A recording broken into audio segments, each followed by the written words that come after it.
Thanks for being here. Subscribe to Cheating Stories Best, so you don't miss new stories. Did the protagonist's criminal partners help or did they not? Today's story has a similar plot. Enjoy the show! On April 7th, 2019, he experienced the same thing over and over again, a bright flash of light followed by searing pain, then darkness. He heard voices from time to time, but he couldn't make out who they were or what they were saying. He tried to speak but could not. He tried to move but was unable to. However, this time the light was different. It was like looking through fog, but he couldn't see anything and couldn't focus on anything.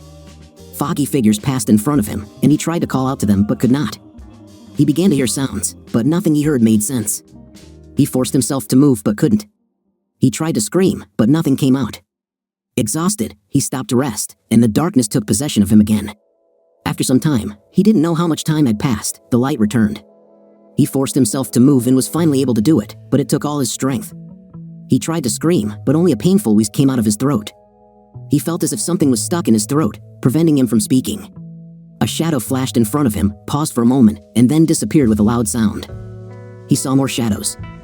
This time, they came closer and surrounded him. He blinked, hoping to clear his vision. The shadows moved quickly around him, doing something he didn't understand. Then he heard someone speak. "Mr. Smith, can you hear me?" asked a male voice. Who the hell is this Mr. Smith, he thought. However, he heard the man and tried to nod. It took a lot of effort, but he finally managed to nod weakly. As his vision began to clear, he realized that he was in a hospital room. People around him, all in medical gowns, were desperately trying to bring him back to consciousness. The man he presumed was a doctor said something about checking if he could breathe on his own. Soon, he felt the tape being removed from his face and something being pulled out of his throat. Gasping for breath, he suddenly realized that his throat was free of the obstruction, and he took several tentative breaths, enjoying the feeling of inhaling air on his own. Okay, the man said. Looking around, he noticed multiple wires attached to his body, along with a blood pressure cuff on his upper arm and 4 inserted into his lower arm. Looking at the wall, he saw the thinnest television he had ever seen in his life and noticed a ticker on the screen that mentioned something about President Trump. Trump, he asked himself. How long had he been here? The last thing he remembered was that Barack Obama had only been in the White House for a few months. How long? He asked weakly.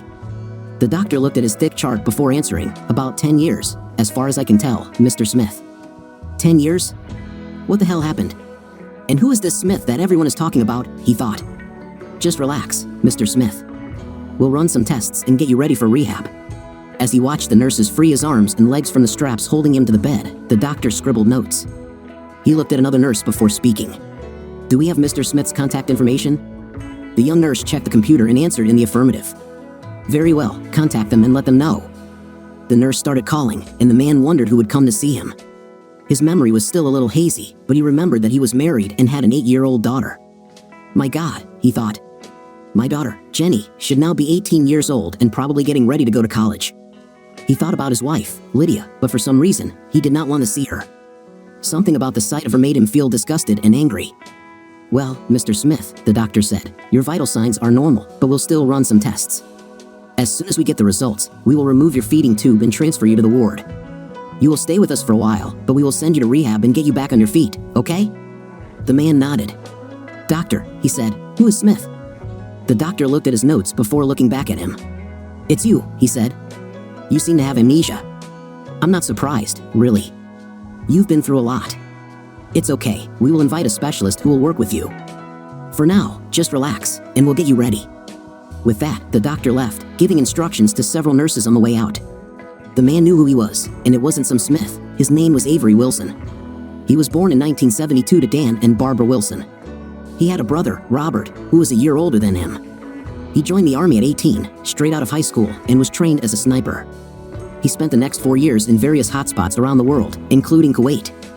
He survived Operation Desert Storm and finally left the military in 1994, returning to Southern California, where he earned an associate's degree in criminal justice in 1996. He had always wanted to become a police officer, so he joined the Los Angeles Police Department, where his military training came in handy. After graduating from the police academy in 1997, he was assigned as a sniper. He met Lydia Jackson, and 2 years later, they married in 1999.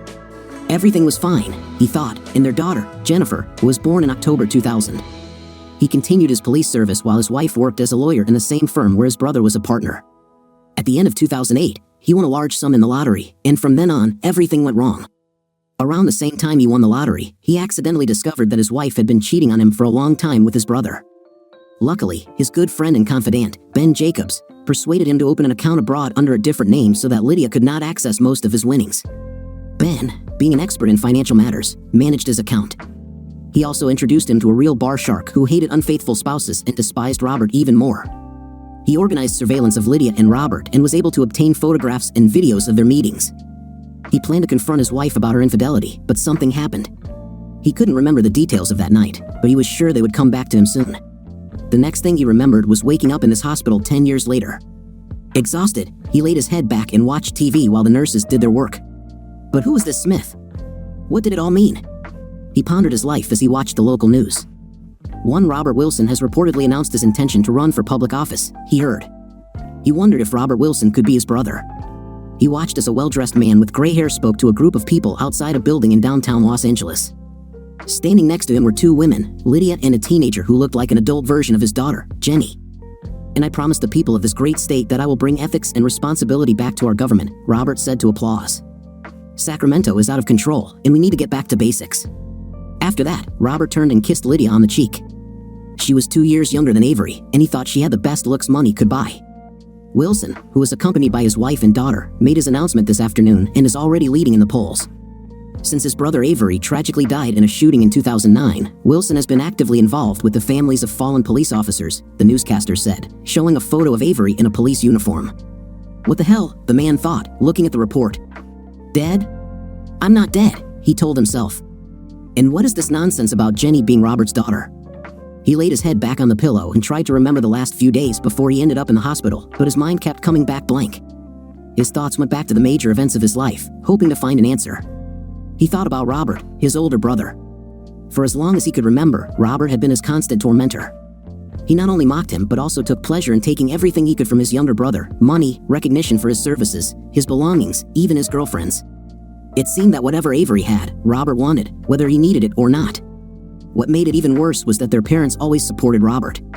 If Robert did something wrong, he always turned the situation around so that their parents ended up punishing their youngest son. Avery grew up hating his older brother, and the situation with their parents did not help at all. Robert was the good son, sure to succeed, while Avery remained the black sheep. It was so bad that he didn't even tell his family he had joined the army. He had just finished school and was heading to the base the next day to sign his enrollment papers. The day after graduation, he passed all medical examinations and was ready to leave. No one even knew where he was until he was forced to call home. "You did what?" his father fumed when Avery called. "Come home now, young man. I'm already over 18, and I'm in the basic course." "You can't do anything about it," Avery responded. "Don't expect to hear from me again." With those words, he hung up, ending the conversation. He kept his word and did not contact them until he graduated from the police academy in 1997. True, it was not his decision. They heard about his release from the LAPD and came to see the event. He will never forget that day. He noticed them while standing in line. After the speeches, they stood up to receive their certificates, and he saw them, including Robert, watching him become a new police officer.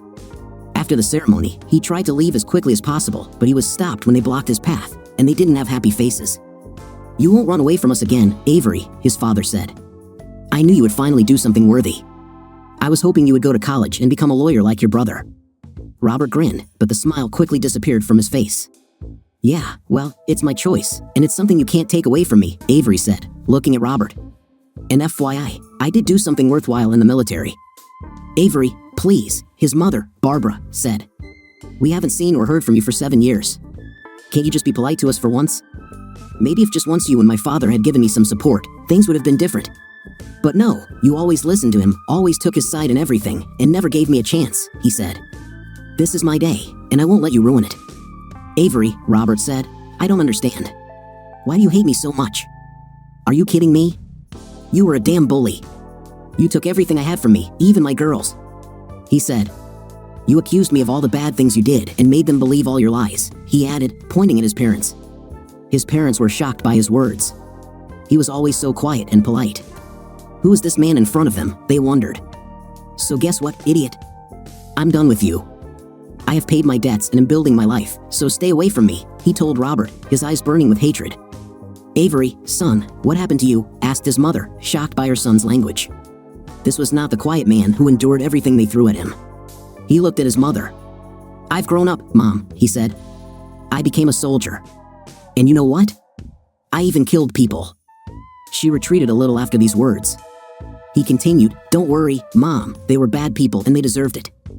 I'm not the same person I was when I lived in your house, and I won't take any crap from anyone." He looked at Robert before continuing, "Never." He then turned and walked away from them, leaving them with their jaws dropped. He didn't see them again until the day he married Lydia. He met her at a police event shortly after he became a cop. At the time, she was working in the public defender's office but was looking for a job with a large firm. He proposed to her a year after they met, and she accepted. They decided to date for a long time to make sure everything would work out and got married a year later. Divorce among police officers was quite common. He didn't invite his family to the wedding, but they showed up anyway. He saw them during the reception when Lydia pointed them out. "Isn't this your family?" she asked, pointing to his parents and Robert. "Yes," he said. "I don't know why they're here." "You should introduce me to them, please," she begged. Avery gave in and took his fiancée to them. They smiled as Avery introduced his wife. "Well, it's finally nice to meet you," Avery's father said. "I don't understand, Avery. Why didn't we get an invitation to your wedding?" asked his mother. "It must have been an oversight or something," Avery said. "In fact, he simply didn't invite them." "I heard that you will be joining our firm soon," Dan said. Avery was stunned as Lydia looked at him. "Oh, sorry. Didn't you know? The council just passed it today." "No, I didn't," Avery said as Robert chuckled. "Sorry, Avery, I just found out I was accepted," Lydia said. Avery nodded. "It's okay, honey," he said. "We'll discuss this later." "Can I dance with my new daughter-in-law?" Robert asked with a cheeky grin. Avery pulled him aside and spoke in a low tone so no one else would hear. "Listen," he told his older brother, "this is not school. She is my wife, not a schoolgirl." "I understand," Robert said dismissively. "No, you don't understand. Do you know what I did in the army?" Avery asked. Robert shook his head. "No? I guess you were some kind of clerk or something," Robert said. "No, I was a sniper. I killed idiots like you for a living," Avery said. Robert's grin disappeared, and he looked at his little brother in amazement. "Is that a threat, Avery?" he asked. Avery shook his head. "No, idiot, that's a promise," he said. "Okay, Avery, I get it," Robert said, raising his hands. Message received. They returned to Lydia, and his parents asked, "Can I ask you to dance?" Robert asked in a respectful tone. Lydia looked at Avery, who nodded in permission. "What did you tell him?" his father asked when they left. "I gave him some brotherly advice," Avery said as he watched his wife and brother dance. He was glad to see that they kept a respectful distance from each other. He turned to his father. "You know, Robert always managed to steal girls from me when we were in school," he said. "I know, Avery," his father said. "Believe me, I did not approve of this." "Yeah, well, you didn't do anything to stop it either, even when he bullied me right in front of you," Avery told him. "This is different. She's my wife, and I damn well expect you to adhere to your firm's code of ethics." "I understand, Avery," his father said. "I'll take care of it personally. I'll make sure it stays that way," Avery said. When his wife and brother returned, as they left the reception for their honeymoon in Las Vegas, Avery turned to see Robert and his father discussing something quietly. Glancing at them, he hoped for the best, but experience taught him to expect the worst. On the way to Vegas, Lydia talked to him about his relationship with his family. "You know, your brother is really a very charming person," she said. "He even asked me to call him Bobby. He said that all his friends call him that. But you don't call him that, and he's your brother," she added. Avery told her about his childhood, how his brother took everything he had, even his girlfriends. He told her about the punishments and bans he received for the things his brother did, and how his parents always sided with Robert over him. "And so when it was time to leave, I did," he said. "I left it all behind and built my life." "Oh my God," Lydia said. "I couldn't even imagine. And they never mentioned you?" "Honestly, if I had known about all this, I would never have applied to their firm." "It's okay," Avery told her, but forewarned is forearmed. "Be careful with Robert, he's a problem. And yes, his charm is just a tool to get his way. Trust me, I've seen this too many times." "You can trust me, honey," she said. "I will never do anything to hurt you." He believed her, but he lived by the principle of trust but verify. He kept an eye on her, what she wore to work, how long she stayed late, how she smelled when she got home, and her general demeanor. 2 years after their wedding, Jenny was born. She was his little girl and could always cheer him up. Lydia also turned out to be an excellent mother. For the first few years, his wife showed no signs that anything was wrong. Even at various company parties and events, he began to warm up to his parents a little and allowed them to spend time with their granddaughter. But he still continued to monitor the situation. If something happened, they hid it very well. He met Ben Jacobs, a true jack of all trades who did everything from financial planning to private investigation, at a police seminar in San Diego in November 2008. They hit it off immediately, especially since Ben was also an Army veteran. They became close friends, and Avery felt he could trust this man with his life. It was then that he first learned of Lydia's betrayal. The previous Christmas, he bought 2 new Apple iPhones, which had a virtual keyboard and allowed him to send text messages. He kept one for himself and gave the other to her, thinking they would help them stay connected no matter where they were. He was driving home to Los Angeles County when his phone beeped, signaling a new message. He looked at the screen and was stunned by what he saw. "Have a great time tonight, lover. See you tomorrow," the message read. He checked that the message really came from Lydia's phone and put the phone away. Although he didn't know who this lover was, he suspected it was Robert, since he didn't know anyone else she might be seeing the next day and knew that they often worked together on various projects and affairs. He needed to come up with a plan before he got home, so he pulled off the highway in Orange County and called Ben. "Hey Avery, what's wrong?" asked Ben. "Ben, I received a strange message on my phone, and I need help. Do you think you can be my private investigator for a while?" he asked. "Sure, but it will cost," Ben said. "Yeah, okay," Avery replied. He explained what happened, and Ben said he would start an investigation. "In the meantime, don't do anything stupid," Ben warned. "Don't you dare do anything stupid to your brother. Do you hear me?" "Yes, I hear you," Avery said. "Give me some time. It might take a while to gather evidence that you can use against them, especially if they've been so careful so far." "Okay, keep me posted," Avery said. "Definitely," Ben said as he ended the call. "How could she?" Avery asked himself. He held back his tears, but in the end, he couldn't stand it. Even now, remembering that day, his eyes filled with tears. The nurse's voice brought him back to reality. "Are you okay, Mr. Smith?" asked the nurse. He suddenly realized he was crying and wiped his eyes. "Yes," he croaked through dry lips. "Can I have something to drink?" "Of course, Mr. Smith." "I'll be right back," she said, heading towards the aid station. She returned a moment later with a cup of ice water. While he was sipping the water, a doctor entered the room. "Well, Mr. Smith, we have good news," he said. "All your tests are fine, so we'll remove your feeding tube and move you to a room." Several nurses entered the room and began working. He was soon moved to a separate room where he was able to eat real food for the first time in a decade. He watched the news while he ate, and when he finished, he heard a knock on the door. "Come in," he said, his voice still weak. "Johnny." "How are you, old man?" said the man who entered. Avery looked at him and didn't recognize him at first. "It's me, Ben. Remember?" "Yes, I was just thinking about you," he said. Ben sat down next to Avery's bed and placed a suitcase on his lap, closing the door. "How do you feel?" he asked, opening the suitcase. Avery nodded. "Weak but gaining strength," he said. "Tell me, Ben, what the hell happened? Why does everyone call me Mr. Smith, and why did you call me Johnny?" "Because Avery Wilson died 10 years ago," Ben said. Avery, or John, looked at him in shock. "What? How?" he asked. "But I'm alive." Ben shook his head. "No, Avery is dead," he said. "Your name is John Smith."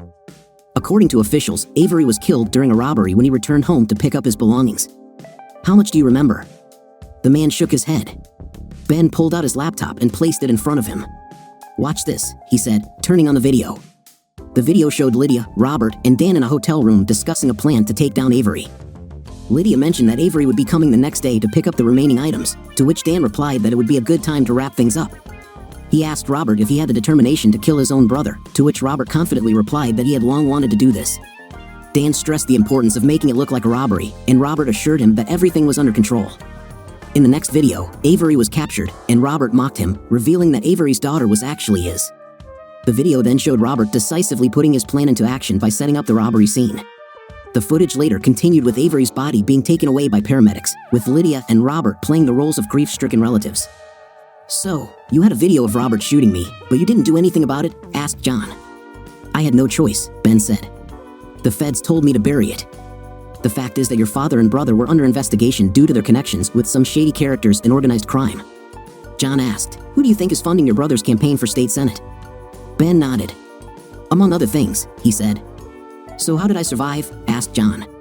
"Apparently, someone upstairs loves you very much," Ben said. "There was a lot of damage, but fortunately, Robert turned out to be a better lawyer than the shooter.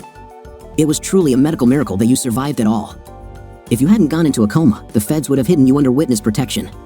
But they managed to make it look like you were dead. They even retrieved a body that looked just like you for burial." "Was Lydia there?" asked John. Ben laughed and nodded his head. Oh yes, she played the part of the grieving widow to the fullest, Ben said. John laughed. What about Jennifer? He asked.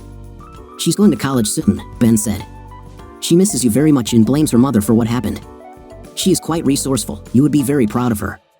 So, who paid for all this? Asked John. Well, do you remember that lottery ticket you won? He asked. John nodded his head.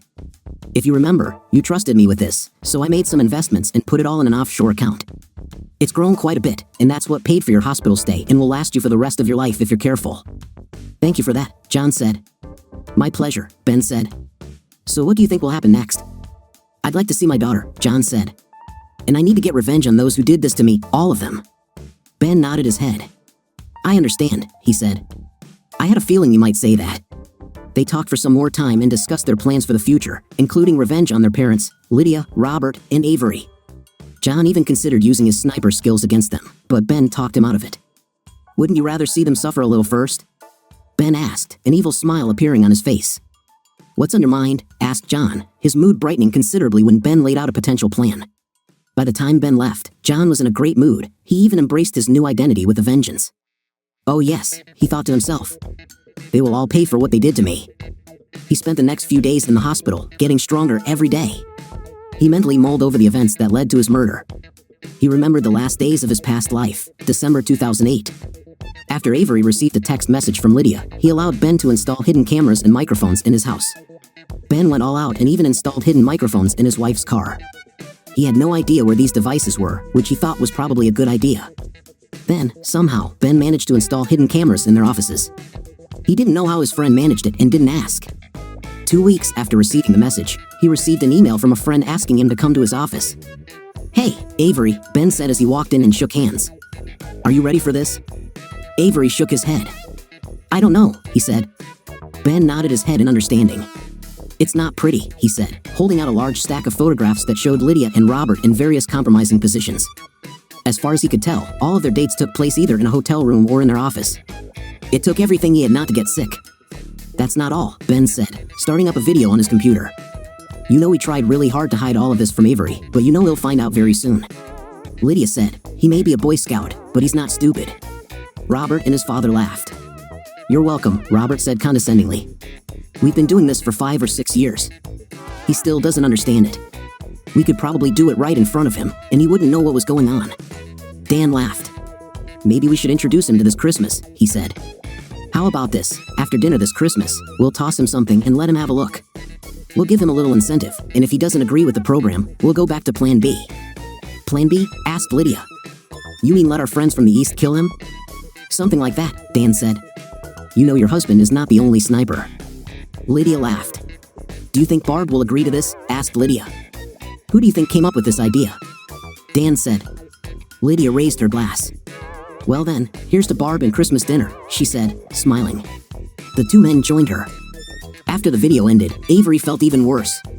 Oh my god, he said. They're all in on this, even my mother.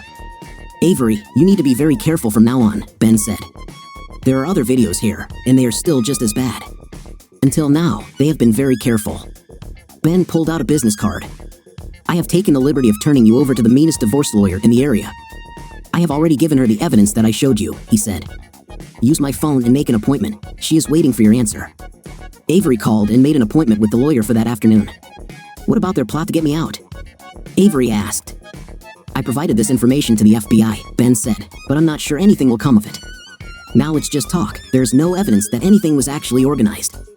The point is, Avery, you need to be very careful. Act normal if you can. I know it will be hard, but you have to protect yourself. Anyway, stay in touch, and I'll let you know if I hear anything else. Avery thanked his friend and went to see his lawyer. He arrived at the office of Sally McIntosh, his lawyer. The administrator let him in after he introduced himself. Good afternoon, Officer Wilson, Sally said, shaking his hand. Please call me Avery, he said. Only if you call me Sally, she replied. She took out a large folder and got down to business. Avery was impressed.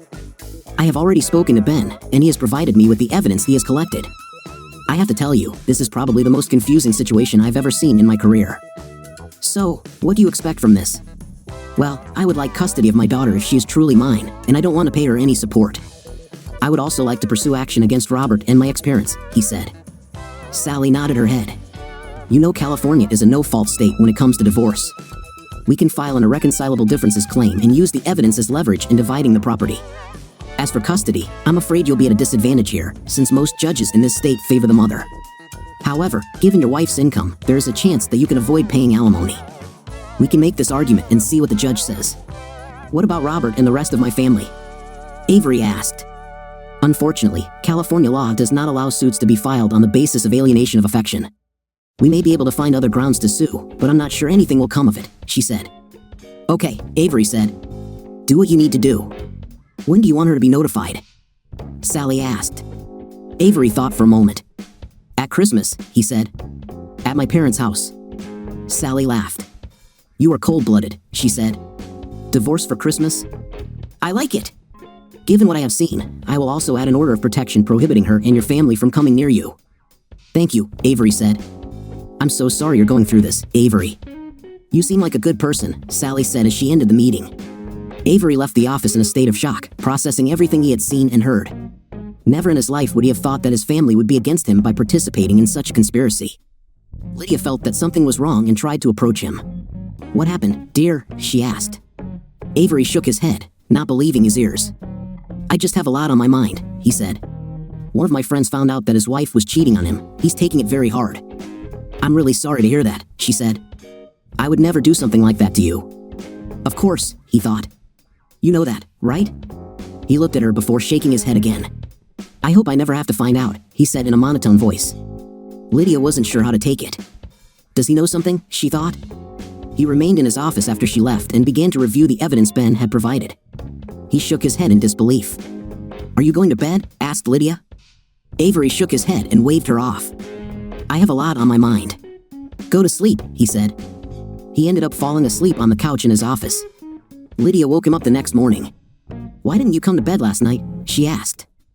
I was waiting for you to have some fun, he said, looking at her in disbelief. I was just going through some things in my head. Well, you remember we're having our office Christmas party tonight, right? She asked. He nodded.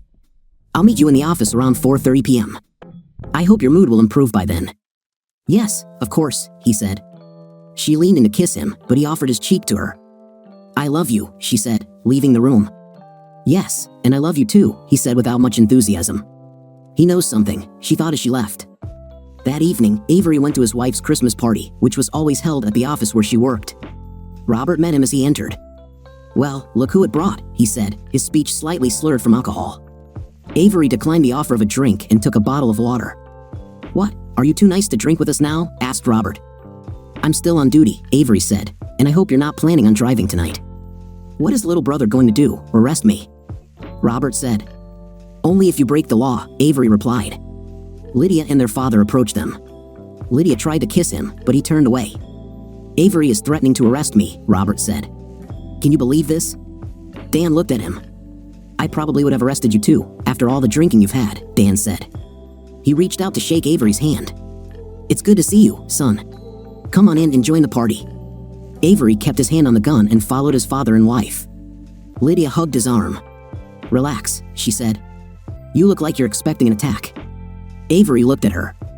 Uniformed cops are always targets, you know that, he said. He looked around at his surroundings and noticed the sympathetic glances being thrown his way. Several of Lydia's colleagues shook his hand and thanked him for his service, but he saw it in their eyes, they all knew. After some time, he excused himself and went to the restroom. There he met Robert, who was washing his hands. Avery noticed a large diamond watch on his wrist. It's a beautiful watch, Avery said. Is it new? Robert took it off and handed it to Avery. Yes, he said. It was a gift. Avery examined the watch and turned it over. Merry Christmas with love from your girls, the inscription read. Avery handed the watch back to Robert, noticing his cheeky grin. Not bad, Avery said as he finished washing his hands. He wiped them dry and left the restroom without giving Robert a chance to say anything. He caught up with Lydia and his father, who were talking to someone. I have to go, he said. Something has come up, and I need to deal with it. Lydia turned to kiss him, but he was gone before she could do anything. He didn't look back. At that moment, he didn't care. After his shift, he went to a bar and drank a couple of beers before heading home. Why did she do this? He asked himself. Lydia was already home when he returned, and she was furious. Where have you been? She asked. I finished my shift and stopped in for a couple of beers, he replied. What's the big deal? I'm worried, she said. You are my husband, and I love you. How much did Robert's Rolex cost you? He asked. Lydia's eyes widened. Did you see this? She asked. Yes, I saw it, and I saw that you engraved it for your two girls, he said. Seriously? Jenny is his daughter, he told her. He's her uncle and my brother-in-law, she said. And that's all? Is it true? Avery asked. Please don't insult my intelligence. I saw how everyone in your office was looking at me. I'm not a fool. It's not what you think, she said. Yes, sure. Sorry, I don't believe you, he said. Listen, you asked what I wanted for Christmas. Right now, all I want is your signature. My signature, she asked. On what? On divorce papers, he said. Divorce, she asked. I don't want a divorce. I love you. Of course you do, he said. I know a lot more than you might think, so don't lie to me. I just want to know two things. Which, she asked. Why, and for how long, he said. Lydia's eyes dropped to the floor. It started a few months after I began working at the firm, she said. Are you saying this has been going on for most of our marriage? He asked. She nodded. Sorry, she said. I didn't mean to hurt you. It was just a night, and Robert said you liked it. Don't you remember what I told you about Robert? Avery asked. Did I ever let you know that I would enjoy being a cuckold? Sorry, she said. He was so smart and charming. I did everything so that you wouldn't find out. When did my father get involved? He asked. Lydia's eyes widened. How do you know? She asked. It doesn't matter. How long have you been sleeping with my father? He asked. It started about a year ago, she said. We were very careful. We really didn't want to hurt you. Am I Jenny's father? He asked. Of course you are, she said. I'm sorry if I don't believe you, Avery said. I'll do a DNA test to find out for sure. How dare you? She began before Avery exploded. No, he said. How dare you? You know how much I hated that stupid, but you still went and slept with him and with my father. No! All of this is your fault, and yes, I'm filing for divorce. All these years, I loved only you. I was the one who took care of you when you were sick, and I was the one who took care of Jenny because you were too busy. You were my life, and you stabbed me in the back. Now leave me alone. I'll try not to ruin Jenny's holiday, but you and your idiot better not dare to mess with me. Understood? He gathered a few things and settled into his office. He avoided his wife as much as he could and didn't tell her anything. He spent as much time as possible with his daughter, knowing that he would soon become a part-time father. Ben later contacted him, saying he had a new video. Looks like you really stirred a hornet's nest, Ben said as Avery walked into the office. Ben played the last video as Avery sat down. The video was filmed in his father's office. He knows, Lydia said. Robert and Dan shrugged. So what? Said Robert. It doesn't change anything. He filed for divorce, Lydia said. Have you been handed the papers yet? Dan asked. Lydia shook her head. Not yet, but I expect it to happen soon, she said. Well, I guess we'll just have to educate your husband. Let him know what's what. Either you will comply, or you will be severely punished, Dan said. Be careful, Lydia said. Don't worry, said Robert. He's just a dumb cop. He won't be able to do anything. Avery sat quietly as the video ended. Be very careful, Ben said. I already sent this to Sally and spoke to your boss. He said he would send patrols to monitor the situation. Ben handed him the key to the apartment he had set up for Avery for the time being. Avery thanked him before leaving. On Christmas morning, Lydia asked if he would go to his parents. Yes, I will be there, he said. She leaned in to kiss him, but he waved her away. Save it for your lovers, he said. Please don't ruin Christmas, she said as she and Jenny walked away. You mean even more than you've already ruined? He asked. Go. I'll be there soon. Once he was sure Lydia was gone, he put on his uniform, making sure to wear his body armor. Most of his clothes and personal belongings were already packed and in the car. He called the station to confirm the time he would be at the Wilsons' home and arranged to meet his partner there. Then he called his supervisor to ensure a patrol car would be present. He carefully timed his arrival and met his partner a block away. He got into his car, and they drove up to the house. They got out, and Avery rang the doorbell. His father answered the door, looking shocked to see his son and another man. What does this mean, Avery? He asked. You don't need to call. We're all waiting for you to come. You're welcome. Mr. Wilson, Avery said in his best cop voice, placing his hand on his gun. I'm here on official business. Is Lydia Wilson here? Yes, she is. You know that. Come on in, Dan said. Avery shook his head. Not today, Mr. Wilson. Have Mrs. Wilson come to the door, please."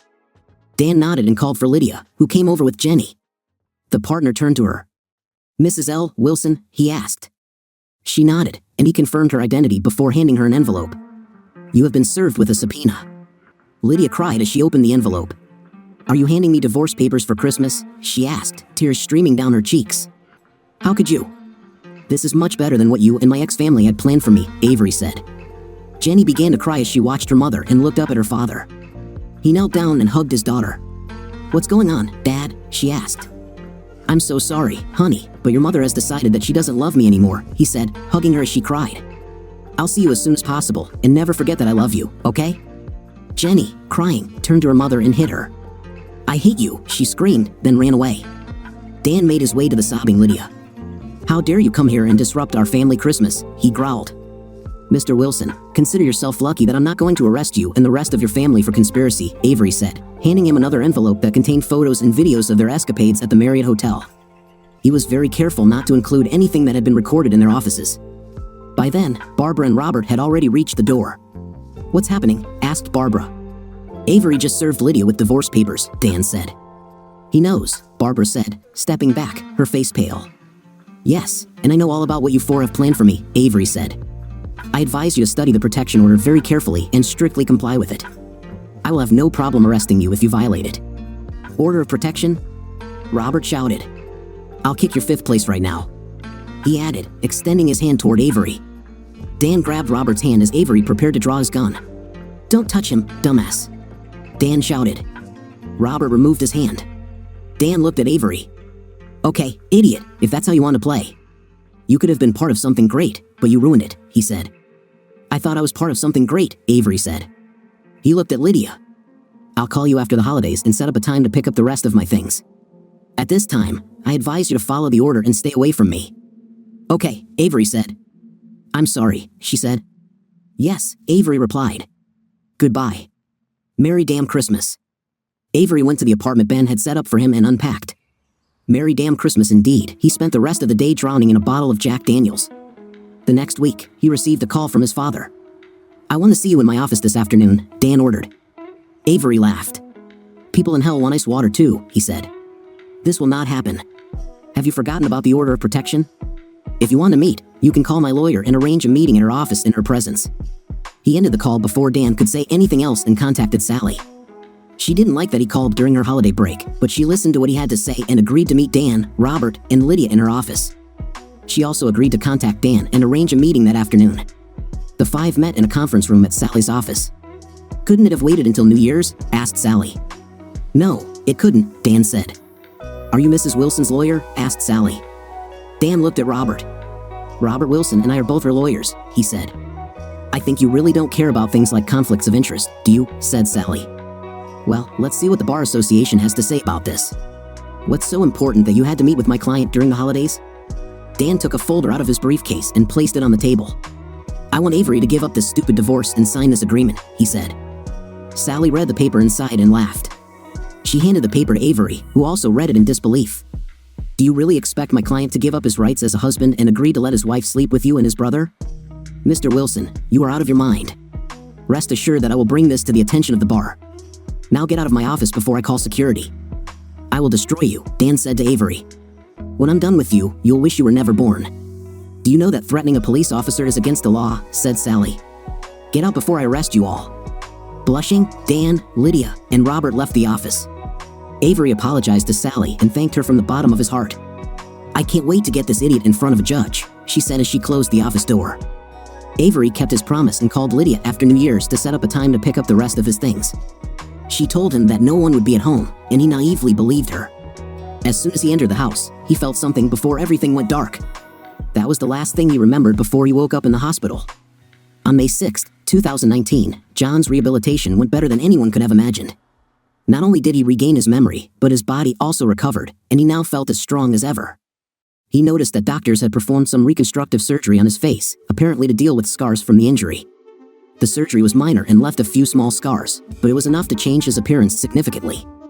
Ben also provided him with special contact lenses designed to change the color of his eyes. According to Ben, his daughter had a habit of visiting her father's grave at least once a week, usually on Tuesday mornings on the way to school. John wanted to meet Jenny face to face, and they decided it would be best if he could change his eye color when they finally met. They also agreed on a revenge plan that would take effect once John was released from rehab. Fortunately, that day had come. Ben arrived at the rehab center as John was receiving his final instructions. He gathered his things and headed to his friend's car. On the way to the apartment Ben had arranged for him, they discussed the plan of action and agreed not to execute it until John met with Jenny. Once they arrived at the complex, Ben helped his friend carry his things upstairs. John looked around the one-room apartment. He was impressed by the furniture Ben had chosen for him, especially the huge flat-screen TV mounted on the wall. After showing him the apartment, Ben handed him the keys to the apartment, the keys to the new SUV, and new bank cards. John had become more comfortable with modern technology during his rehab, learning to use a smartphone and the latest version of Windows. He was now able to start using the new computer Ben had installed in the living room. After John thanked his friend, he settled in for the rest of the day. Later, he took the SUV out to get used to driving. He knew he would have to get accustomed to driving in Southern California again, and he wasn't happy about it. He went into a store and bought a bottle of Jack Daniels and a pack of cigarettes. He hadn't smoked since he joined the police force, but he felt an old urge and decided that since he was already technically dead, it didn't matter. He returned home and relaxed all day, watching TV. After unwinding with a glass of Jack Daniels and a cigarette, he went to bed. The next day, he woke up early, showered, got dressed, and went to the cemetery, hoping to arrive there before Jenny. He found the grave and sat down, sipping a cup of coffee he had bought along the way. Soon, he noticed her walking along the path. He threw the nearly empty cup into the trash and stood up. She stopped at the grave, apparently saying something. When he approached her, she looked at him before speaking. "Did you know my father?" she asked. He nodded before answering, "Yes, actually. I knew him. We served in the army together." "John," he said, extending his hand. "Smith. John Smith." Jenny took his hand and looked at him carefully. "Jenny Wilson. Nice to meet you, Mr. Smith." John smiled. "Please, call me John." She smiled before turning back to the grave. "He was a hero, you know," she said. "He also served in the police force." Tears welled up in her eyes as she spoke. "You really miss your father, don't you?" he asked. She nodded. "I haven't seen him since I was 8 years old," she said. "I miss him so much. I love coming here early in the morning and saying hi to him. My mother would kill me if she found out." "Is it true?" asked John. "Yes," she said. "She married my uncle after my father was killed. My father had just filed for divorce. He was killed shortly after that."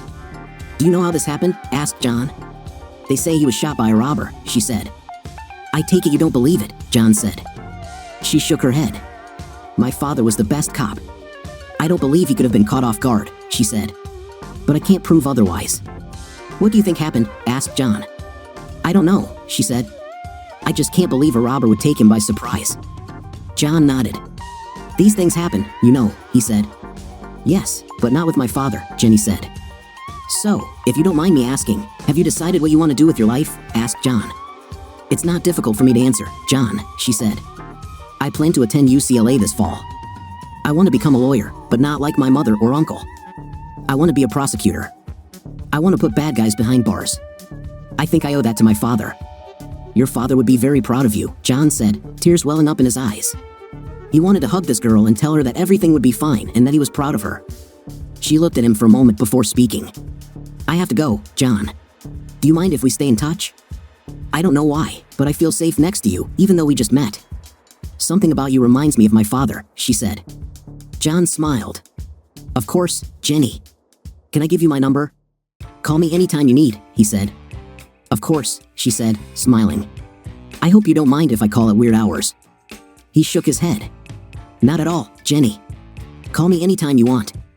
They exchanged numbers, and Jenny left. He walked toward his SUV and didn't notice Jenny putting his discarded coffee cup in a plastic bag. He also did not see her write down his license plate number. John left the cemetery and headed toward the Griffith Park Observatory. It's time to put the plan into action. When he got there, he looked at the city, the place where he once served as a policeman.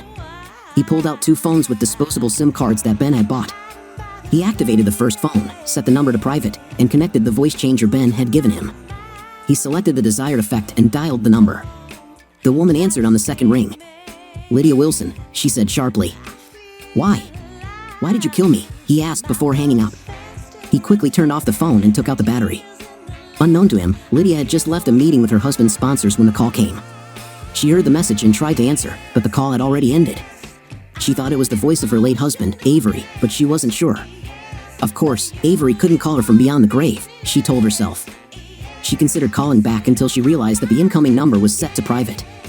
She knew that her current husband had enemies and wondered if the call could have come from one of them. Meanwhile, John activated the second phone. This time, he used it to send a text message to Robert's phone with a photo attached. The caption read, "Remember my promise," and the photo was of Robert, recently taken outside his office, with a crosshair on him. After confirming that the message had been sent, he turned off the phone and took out the battery. Both phones were later smashed, and their remains were thrown into various trash bins around the city. Robert, of course, saw the photo and read the caption. He realized it referred to the promise Avery had made to him on their wedding day all those years ago. But that was impossible, he thought. Avery had been dead for 10 years, and no one except Lydia knew what his little brother had told him. There was a tense atmosphere in the Wilson household that night. Robert and Lydia shared their experiences with each other, but chalked it all up to a political enemy and thought no more about it. John followed the plan he and Ben had agreed upon and waited 3 days before making a second round of calls. This time, he traveled to neighboring Orange County before sending a screenshot of the video showing Robert shooting him to Lydia. The caption to the message read, "Your sins will catch up with you." The call to Robert's phone was also different. This time, he whispered, "Remember, I can shoot at 1,000 yards," before hanging up. As before, he destroyed both phones and threw the pieces into separate trash cans before returning home. Robert and Lydia became increasingly nervous. No one but them and Avery knew about the events in that bedroom 10 years ago, and Avery was dead.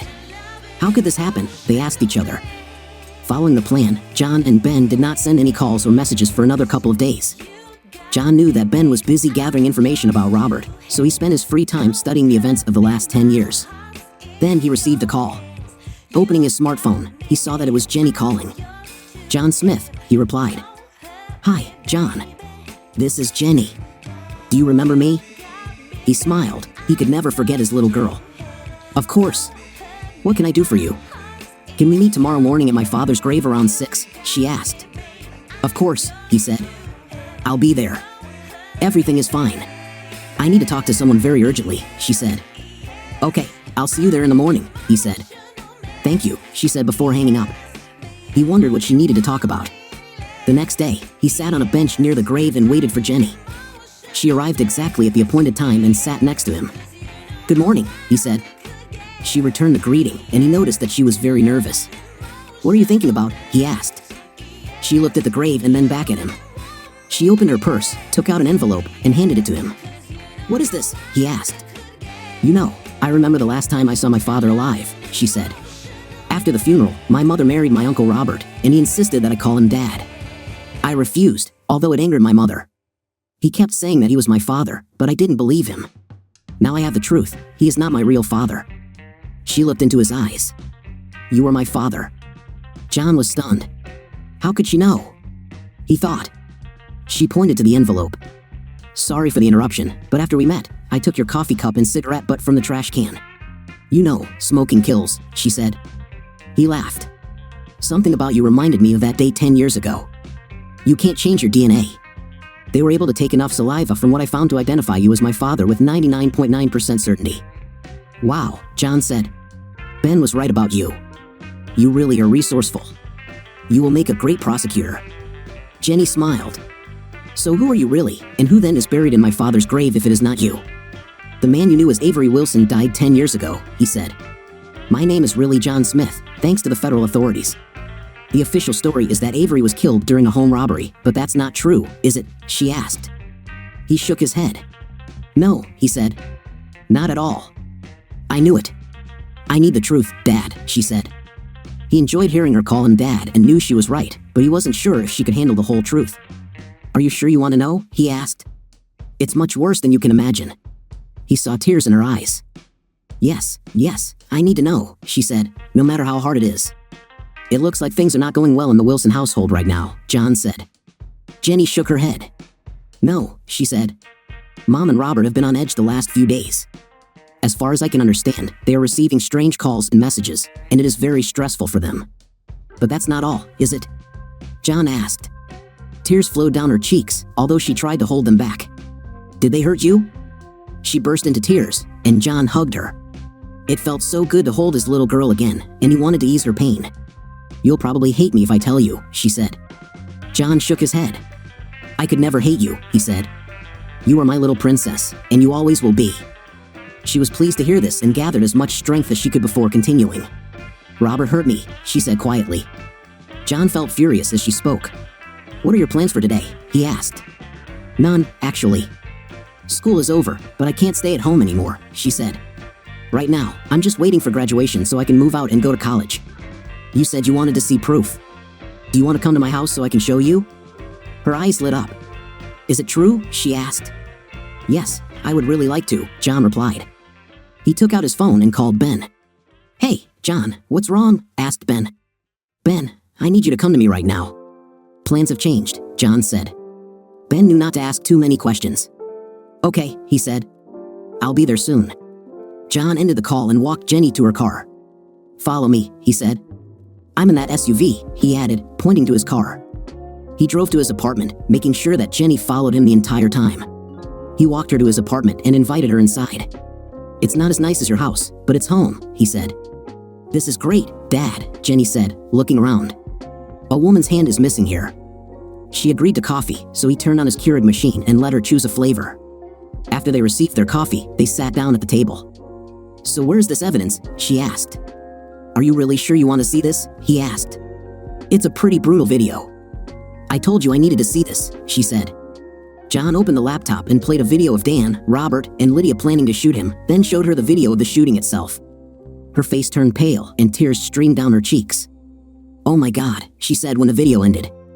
"I can't believe they were actually planning to kill you." By that time, there was a knock on the door. John opened it and let Ben in, introducing him to Jenny. "So what's going on?" Ben asked as he sat down. "Jenny found out who I really was," John said, "and she told me that Robert was rude to her. I can't just sit and watch this." Ben nodded. "I understand," he said. "So you think it's time to speed things up?" "Yes, I think so," John said. Ben thought for a moment before speaking. He looked at Jenny before continuing. "Could you help us?" "Oh yes, I'm ready to do whatever I can," she said. Ben looked at John. "We could use someone to keep an eye on everything at the Wilson house," he said. "Maybe she could set up cameras and give us eyes in their house." "I don't want her to be in danger," John said. "No, she won't," Ben said. "Are you willing to do this, Jenny?" John asked. Jenny nodded. "Of course," she said. "I'm already an adult, and I want to help." "And you can't stop me, Dad," she added, emphasizing the word Dad. John felt proud of his daughter. She was definitely his girl. "Okay," Ben said. "I'll give you the equipment and show you how to use it." He looked at John. "Maybe it's time to turn to the media. I'll arrange an interview and contact you." "Is there anyone we can trust in the DA's office?" asked John. Ben shook his head. "A lot has changed in the last 10 years, John. As much as I would like for all three of them to pay, the fact is that they will drag this out in the courts for years, and there is no guarantee that anything will be done at all. Sorry, but this is the reality." "So it's all up to us," John said. "Maybe we can get people on the East Coast," Ben said. "You know they don't really like publicity." John understood what this meant. He hated the idea, but he knew this might be their best chance. "Okay," John said. "Arrange an interview. I'll keep doing what I've been doing. Maybe we can get them to act." He looked at Jenny. "You install the cameras like Ben said, and don't take any chances. If you feel in danger, call me and Ben immediately. If necessary, you can stay here. Any questions?" Jenny and Ben shook their heads. "Okay, let's go." They walked out, and John hugged his daughter tightly. "I'm so proud of you, Jenny," he said, fighting back tears. Jenny smiled and kissed her father on the cheek. "I love you, Daddy," she said. "I love you too, Princess," he replied. The next few days passed in a blur. John continued his campaign of calls and messages, driving Lydia and Robert even more desperate. Jenny followed Ben's instructions and installed cameras and microphones throughout the house. Even the home phones were connected. Robert and Lydia couldn't even go to the toilet without Ben and John finding out. As a result, John, Ben, and Jenny gathered even more evidence against Robert and Lydia, including telephone conversations with suspicious shadowy figures supporting Robert's campaign. Ben collected and analyzed all the videos and phone calls, sifting out the mundane information from the important. Ben also met with a journalist he knew and trusted from the Los Angeles Times, and she contacted John. "John Smith," he said when his phone rang. "Mr. Smith, this is Elizabeth Johnson from the Times. I talked to your friend, and he said you have a story for me. Can we talk soon?" "Of course," John said. "I also have a video if you're interested." "Yes, I'm very interested," she said. "Can you come over this afternoon?" "Yes, I can be there this afternoon." "At what time?" asked John. They agreed to meet in the conference room at the newspaper's office at 1400 hours, after which they ended the conversation. John looked at his watch. He had a little over an hour to get there. So he packed his things and hit the road. He finally found a parking spot and headed to the conference room, where he met Elizabeth. She was about the same age as him and had short blonde hair. She looked good even in professional clothes. John naturally looked at her fingers and saw neither a wedding ring nor an engagement ring. He extended his hand to her. "Miss Johnson," he asked. She smiled and shook his hand. "Please, call me Liz," she said. "Come on in, sit down. Can I offer you something? Coffee? Tea? Latte?" "Coffee is always welcome," he said with a smile. Liz pressed a button on the intercom and ordered 2 cups of coffee. "Ben Jacobs told me you have a story about Robert Wilson, and from what he said, it's quite interesting," she said. John nodded. "Liz, how much do you know about the death of his brother, Avery?" he asked. "As I recall, the official story is that he was killed during a home robbery," she said. "Are you saying that this is not true?" "Let me show you some videos, and you can decide for yourself," he said. "Then, if you are interested, I will tell you my story. And I warn you, these videos are pretty violent. Are you okay with this?"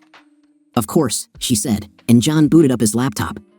He opened the desired folder and showed her a video of Robert, Dan, and Lydia planning his murder, and then a video of the assassination attempt itself. After they finished, Liz sat in her chair, shocked. "Well, what do you think?" asked John. "Are you interested in this?" "Absolutely, I'm interested," she said. "How did you get these videos?" "I'll explain, but first I want to know what part of this is on the record," asked John. "If there's anything you want off the record, just tell me." Liz thought for a moment. "Okay," she said. "Ben says you can be trusted, and that's enough for me. This part is definitely off the record. Avery Wilson officially died 10 years ago. John Smith, that's me, spent 10 years in a coma as a result of that attack. I was Avery Wilson. The FBI organized a new identity and intended to place Avery in witness protection, but for some reason, their business stalled and nothing worked out. But Avery remains dead to the world. Do you understand me?" "Yes," Liz said. "You understand that I will have to check all this before publishing anything. I'll definitely have to do some analysis on these videos." "I understand," John said. "If you look at the public records, you will see that Avery, that is me, filed for divorce in December 2008, and the papers were served on Christmas Day. The attack occurred shortly after New Year's Day. You should also find the agreement proposed by Robert and his father, who represented Lydia as her lawyer." He continued to tell Liz his story, stopping only when he got to the part he wanted to leave off the record. "Let me show you something else," John said, pulling out the DNA test Jenny had done for him. He showed it to Liz, and she realized that he was showing her this document. "Oh God," she said. "You really are Avery Wilson, or were. Look, there's much more to this story. Do you want to discuss this over dinner?" asked John. Liz smiled. "Perhaps," she said. "Let me think, and I'll call you." "Okay, sounds good, Liz," he said. "I look forward to your call." They said goodbye, and John went home. The next day, Liz called him. "Mr. Smith," she said, "I hope this isn't too short notice, but I'd like to take you up on your offer for dinner." "Of course," John said. "Where would you like to go?" "Well, there's one political event, a meeting with the candidates, including Robert," she said. "I'll even get to ask a few questions. Are you still interested in this?" "Sounds interesting," John said. "Sure, give me the details, and I'll pick you up." After Liz gave him all the information he needed, he called Ben to let him know. "Are you crazy?" asked Ben. "Everything will be fine," John said. "I'm dead, remember? Just be careful and let Liz ask the questions." "Got it," said Ben. "Yes, I got it," John said. John called his daughter to warn her that he would be there with Liz. "Thank you for letting me know," she said. "I'll be there too, of course, so I'll act like we've never met." "Thank you," John replied. Later, he put on his best suit and picked Liz up at her apartment. She looked dazzling in her evening dress. "You look amazing," he said when she opened the door. She smiled. "Thank you, sir, and you look quite elegant too," she replied.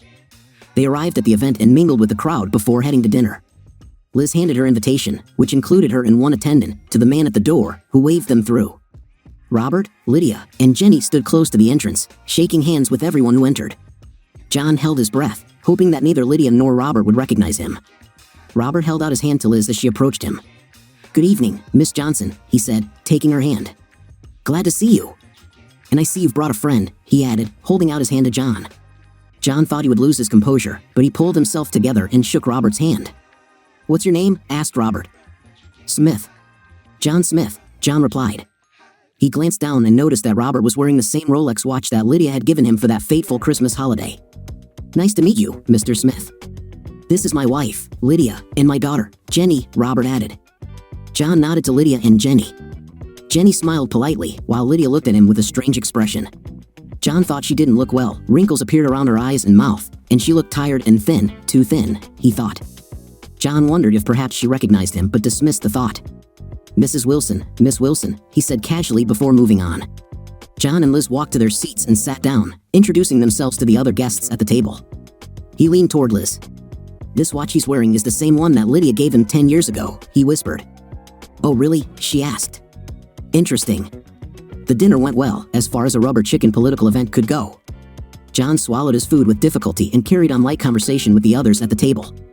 From time to time, he glanced at Robert and noticed that Jenny was watching him. It seemed to him that she even showed him a glance. He smiled and went back to his dinner.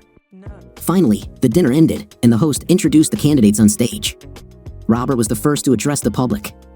After he gave his standard speech about the need to bring responsibility back to Sacramento, the room was open to questions from reporters. Liz raised her hand and was chosen first. She stood up and introduced herself. Elizabeth Johnson, Los Angeles Times, she said.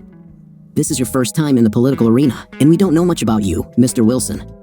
Could you tell us how close you were with your brother, Officer Avery Wilson? Thank you for asking, Miss Johnson, he said. My brother and I were very close. We've always been like this. His death was a heavy blow for all of us. I see, Liz said. And you married your brother's widow shortly after his funeral 10 years ago, correct? That's true, he replied. So why did your brother list you and your father on his divorce papers from his wife, which, by the way, was filed less than a month before he was killed? Liz asked. There were audible exclamations in the hall. That was 10 years ago, Miss Johnson, Robert said. My brother suffered from some form of paranoia, possibly as a result of his time in the army. I don't know why he did this, but the divorce papers contained a proposal from you and your father that deprived Officer Wilson of his rights as a husband. Liz said, can you explain this? And is it normal for two senior lawyers at a firm to handle something as simple as a divorce? I don't remember such a proposal, Robert replied nervously. In terms of representing Lydia, we did so as a sign of gratitude for her many years of faithful service to us. He looked around the hall. Next question, he shouted before Liz could ask another question. He pointed to a man 2 tables away from Liz. Brad Williams, Orange County Register, he said. Can you answer Miss Johnson's question? Were you having an affair with your brother's wife at the time of his murder?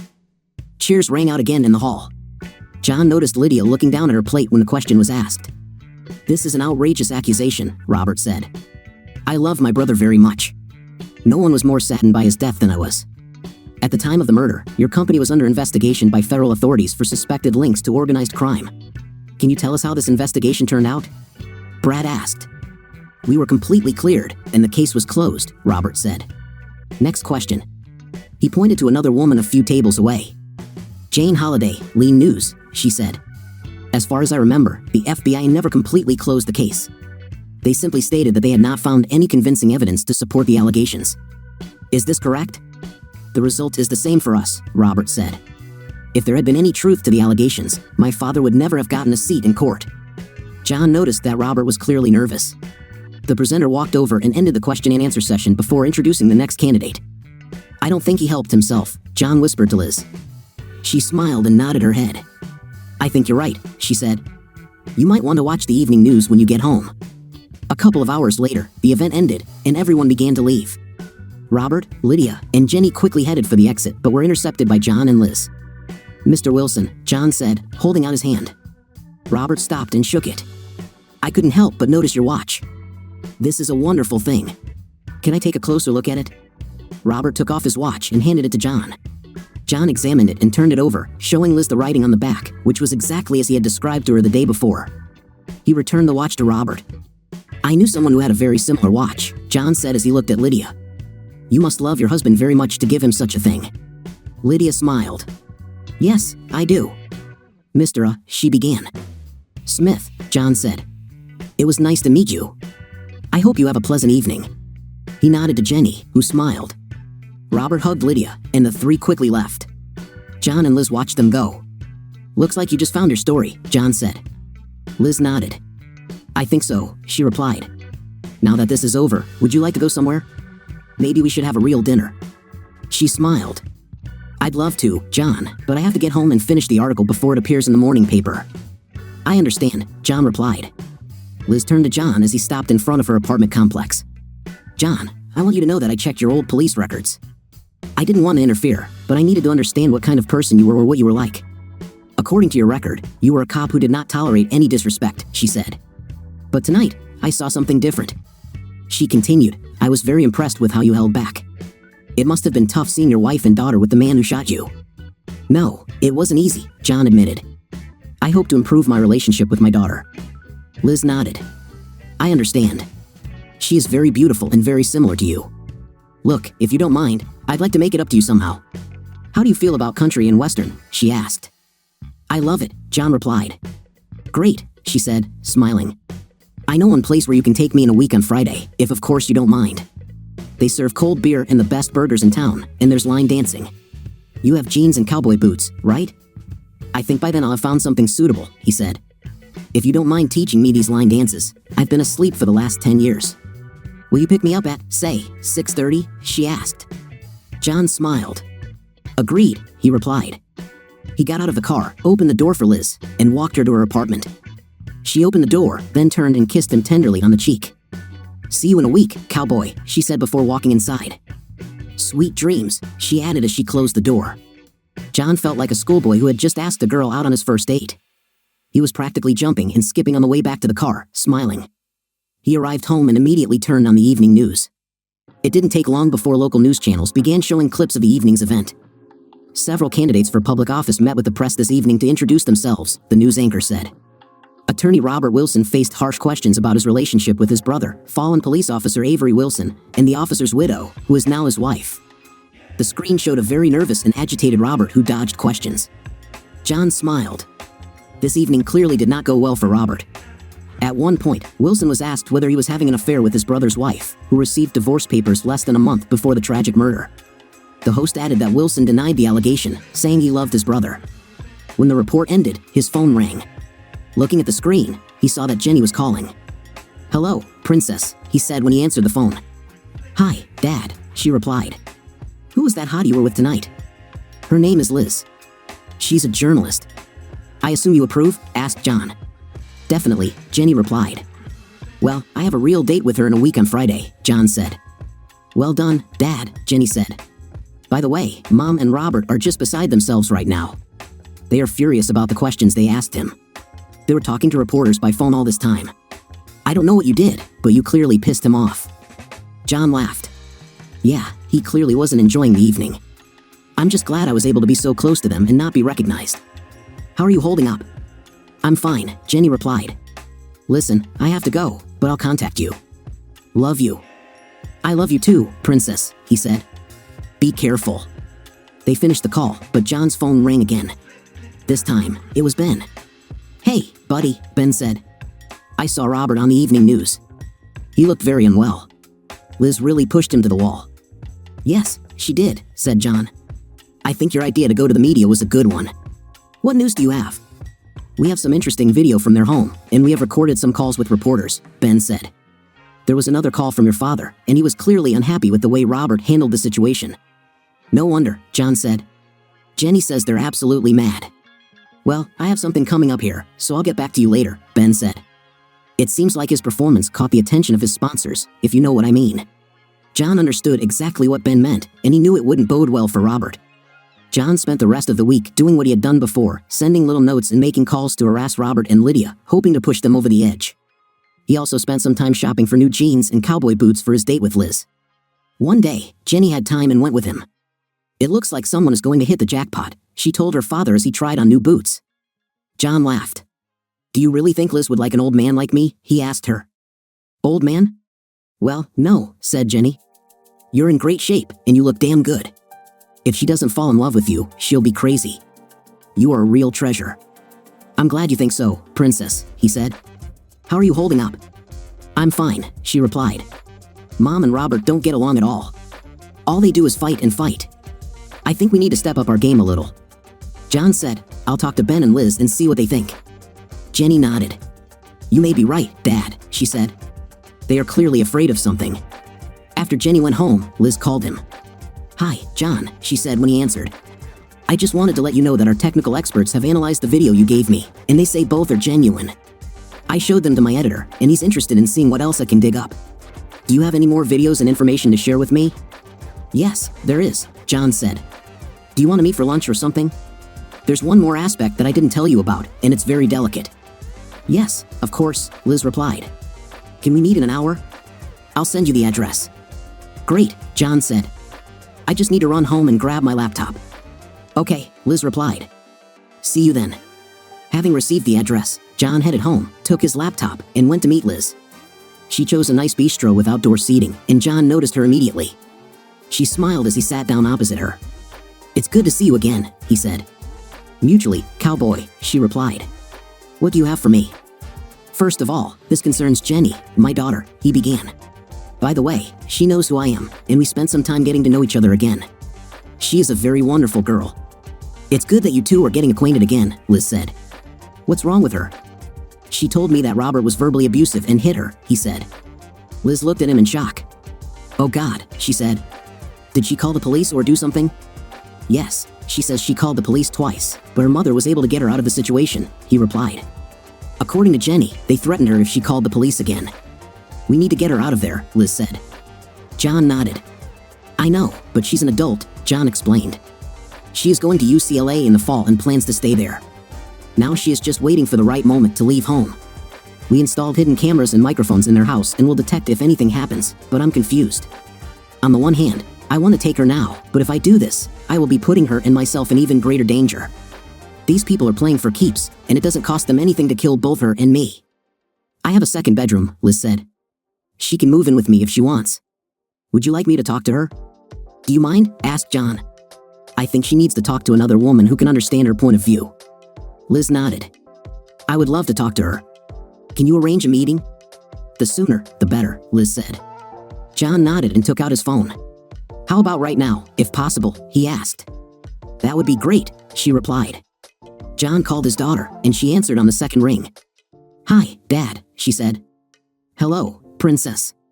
Can you meet me and Liz right now? He asked. Wow, she said in surprise. Where are you? John gave her the address. Yeah, I'm not that far, she said. I just finished my self-defense class and can be there in 15 minutes. Okay, we'll be waiting for you, John said. We'll sit outside in the back. After finishing the call, he looked at Liz. She could be here in 15 minutes. Will this work? He asked. Of course, Liz replied. It will be nice to have another woman in my house. John was surprised. Yes, he replied. After the divorce, my daughter lived with me. My ex couldn't resist, and I caught him cheating too often. He left, but she stayed. Then she was hit by a drunk driver when she was only 16 years old. I'm sorry, John said. I didn't know you had children. Yes, I was, Liz replied. So I know how you feel right now. John nodded. I've thought about it a couple of times, he said. Well, don't do anything stupid, she told him. Your daughter needs her daddy, and I have to admit that I like you a little too, she smiled. What, me? He was surprised. I'm old, he said. She shook her head.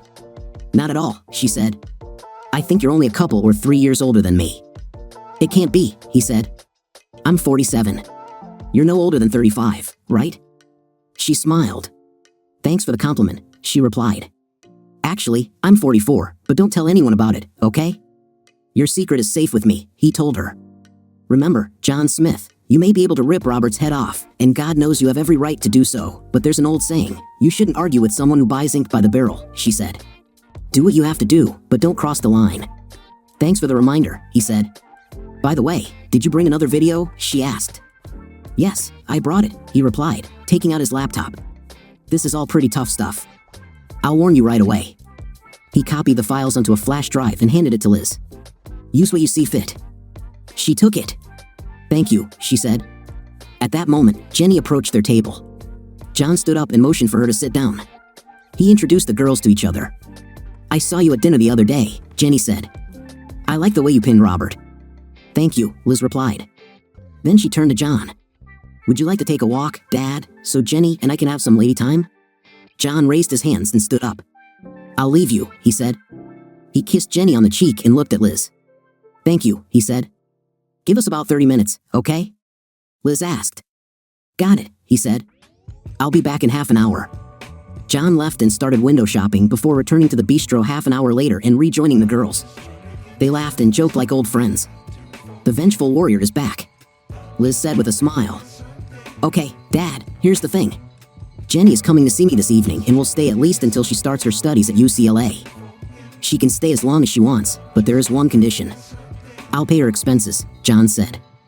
"I don't expect you to support her." "That would be wrong." Liz shook her head. "Thank you, I appreciate it, but that's not what I'm talking about.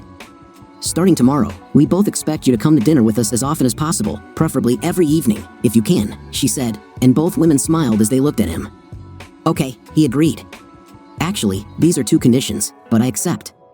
Jenny hugged John, and Liz smiled. "Thank you, Dad," she said. "I love you so much." "I love you too, Princess," John said, holding back tears as she sat back down. Liz held out her hand. "Give me your phone for a minute, Jenny," she said. "I want to make sure any tracking functionality is disabled." Jenny handed Liz the phone, and John watched as the older woman's fingers moved quickly across the screen. She soon returned the phone to Jenny. "Oh, I turned off GPS and deleted the phone finder app. I didn't notice anything else. I also added my number so you can call me if you need it," she said. "What will you tell Mom?" asked John. "Nothing special," Jenny replied. "I'll just say that I'll be staying with a friend for a while. I'm already an adult, so there's nothing she can do to stop me." She looked at Liz and her father, wondering what life would be like with them. "Thank you both for everything," she said. She looked at Liz. "I'll see you tonight, okay?" Liz nodded. "See you later," she replied. "Did you take the key I gave you?" "Here it is," Jenny said, showing the key before walking away. "See you." "You have no idea how much this means to me," John said after Jenny left, "especially since we only just met." Liz took his hand. "My gut instincts usually lead me right, John," she said. "And now my instinct tells me to trust you. You've been hurt badly, and part of me wants to help you. Who knows what will come of it?" John nodded in understanding. "But remember what I told you before, do what you think is right with Robert and Lydia, but don't cross the line." "I understand," he replied. Liz squeezed his hand tightly and looked at him seriously. "Promise me," she said. "I promise," John answered her. She nodded. "I will keep your word." "Well, I have to go. I need to get ready for the arrival of my new neighbor," she said. "I'll also try to find information about those 911 calls. If Jenny called, there should be a recording. I'll let you know what I find." "Okay, sounds great, Liz," John said. After Liz left, John received a call from Ben. "What's new, Ben?" he asked, answering the call. "Do you have a minute?" asked Ben. John answered in the affirmative. "I need you to come in and check something out." It was a very interesting call. "I'll be right there," John said, hanging up. He left quickly after paying the bill and headed to Ben's office. Right from the doorway, he went to Ben's office. Ben looked up from his computer. "John, I want you to hear this," he said, turning the laptop towards him. John sat up and looked at the screen, then played the video along with the synchronized audio. The video showed Robert in his office answering a phone call. "Wilson," he said. "Bobby," exclaimed the person on the other end of the line. "Tony," Robert replied. "Haven't heard from you for a long time. How are you, buddy?" "Bobby, what is this nonsense I'm reading about your campaign?" said the man with a distinct New York accent. "I don't know what you're talking about, Tony," Robert said.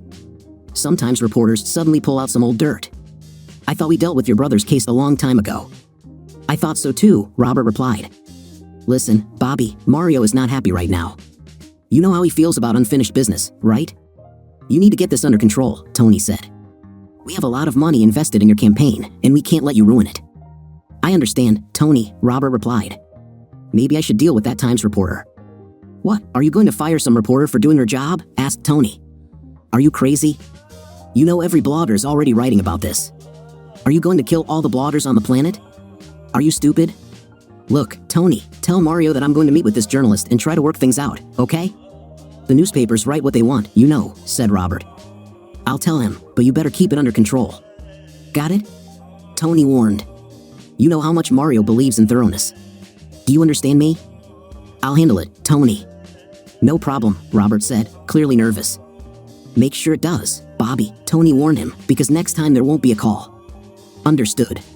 "Got it, Tony." "I'll deal with it," Robert replied. The call ended, and Robert's face turned white. He leaned back and took a sip before the video ended. Ben looked at John. "Well, it seems like his supporters on the East Coast aren't very happy right now," John said. Robert looked like he was going to pass out.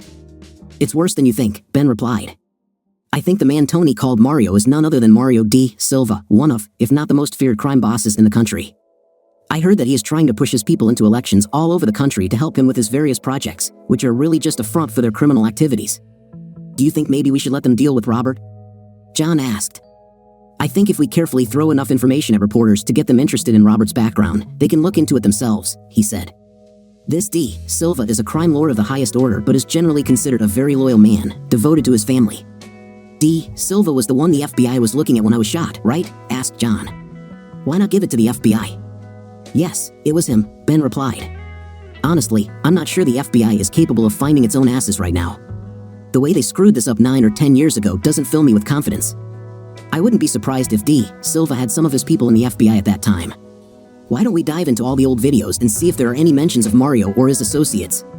John suggested. I think you're right, Ben agreed. If they really had connections with D. Silva, they probably talked about it. Damn it, they were openly discussing killing you. Let's get on with it. Okay, of course, John agreed. By the way, how are things going with Liz? Asked Ben. They're going well, John replied. We have a date soon, and Jenny will be staying with her at least until she starts her studies at UCLA. Ben smiled. Okay, he said. Liz is a good woman. She will take care of you, just don't screw her up. Why didn't you court Liz yourself? I'd love to, but consanguinity is a criminal offense in California, Ben replied. She's my sister. The guy she was married to was a walking disaster who couldn't help himself. She had to go through real hell after her daughter died. Take care of her, do you hear? John smiled. You can count on it, friend, he said. John left and headed home, confident that things were finally starting to look in his favor. The next day, he went to Liz's apartment for dinner, looking forward to an evening with the girls. Jenny opened the door when he knocked, wearing shorts and a t-shirt. Liz looked great too and was also wearing denim shorts. John noticed her slender legs and felt a familiar excitement. Well, have a seat, Liz said, putting delicious lasagna on the plates. John's mouth watered as he smelled the food in front of him. Liz insisted that they pray before dinner and asked John to lead the prayer, which he did. For the first time in 10 years, he felt at home. John ate 2 portions of lasagna and extra green beans that Liz made. The girls smiled as they watched him eat. It was the first home-cooked dinner he had eaten in 10 years, and he enjoyed every bite. Finally, having had his fill, he leaned back in his chair and looked at Liz. It was the best lasagna I've ever eaten, he said. Thank you so much, Liz. You're welcome, cowboy, she replied. Glad you liked it. I think we even have some left for tomorrow, if you're interested. Of course I'm interested, he said. He turned to Jenny. Have you heard anything from your mom or Robert? He asked. Yes, my mother called me earlier and wanted to know where I would live. I just said I'd be staying with a friend. She said she wasn't particularly happy about it, but I told her I was an adult and I could live wherever I wanted. I think she won't bother me anymore. John nodded. Fine. What news do you have, Liz? He asked. Oh, by the way, I did some digging and was able to get records of the 911 calls that Jenny made, she said. I listened to them and watched the recordings of the police visits. Jenny was right. Somehow Lydia and Robert were able to convince them that nothing had happened. She looked at Jenny, who was clearly nervous about the topic of conversation. I think Jenny and I will need to discuss this more later this evening. Do you mind, Jenny? She asked. Yes, I think I can handle it, she replied. Great, Liz said. What do you have? She asked, looking at John. Well, we got some interesting audio of a call between Robert and some gangster henchmen from the east. We assume that Mario D. Silva is behind Robert's campaign, and he's clearly not happy with the way things are going, John said. Isn't D. Silva the man the FBI suspects of having ties to your father? Liz asked. I think so, John replied. Ben and I are in the process of reviewing all the videos. We have to find any mention of D. Silva or his entourage. I've spent most of the day looking through them but haven't found anything yet. You know there are programs for that, right? Liz asked. John shook his head. No, I didn't know. Remember, I've been out of the game for a while. Do you have something similar in your newspaper? He asked. Liz laughed. I have something like that right here at home, she replied. I use it to convert audio to text. It's not 100% accurate, and I usually have to check and correct mistakes, but it's much faster than trying to type as I listen. How much material do you have? Probably hundreds of hours of video, I think, John replied. Well, bring everything here, and I'll start working, she suggested. I can help if possible, Jenny offered. John and Liz agreed. By the way, I need to get busy with my studies, so if you don't mind, I'll go, Jenny said. Okay, honey, John said. Jenny stood up, kissed her father and Liz on the cheek, and headed to her room. Liz waited until the door closed before speaking. "Your daughter is a wonderful girl," Liz said. "I agree," John replied. "She'll make a great lawyer, I think." Liz added, "I think you're right." John stood up and helped Liz clear the table, rinsing the dishes before putting them in the dishwasher. Liz looked like she was about to cry. "Are you okay?" he asked, hugging her. "I'm just not used to a man in the house," she said. John held her as tears streamed down her cheeks. "I haven't been in this situation for a long time either," he replied. Liz kissed him on the lips before pouring them each a glass of wine. They sat down on the sofa and continued their conversation. "So, what's next?" she asked. "Well, your brother and I will continue digging around to see what we can find. If my hunch is correct, D. Silva will deal with Robert himself," he replied. "So you know Ben is my brother?" Liz asked. "Yes, he told me about it," John said. "I probably should have told you earlier, but I wanted to get to know you better first." Liz explained, "I owe your brother a debt I can never repay." John said, "He was the one who supported me when this all started 10 years ago." "I understand," Liz said. "He helped me a lot too. I couldn't have gotten through the divorce without him." Changing the subject, John asked, "Do you think D. Silva could kill your brother?" "I don't know," Liz replied. "I know that they are afraid of him for good reason. At best, he could destroy Robert's career and possibly my father's." "I'll do the best I can," Liz said. "My editor gave me the green light to investigate Robert, but I have to be careful. I don't want this to look like a personal vendetta, and I certainly don't want to give rise to a lawsuit against the newspaper." "Can I use a video from 10 years ago?" John asked. "Perhaps," Liz replied.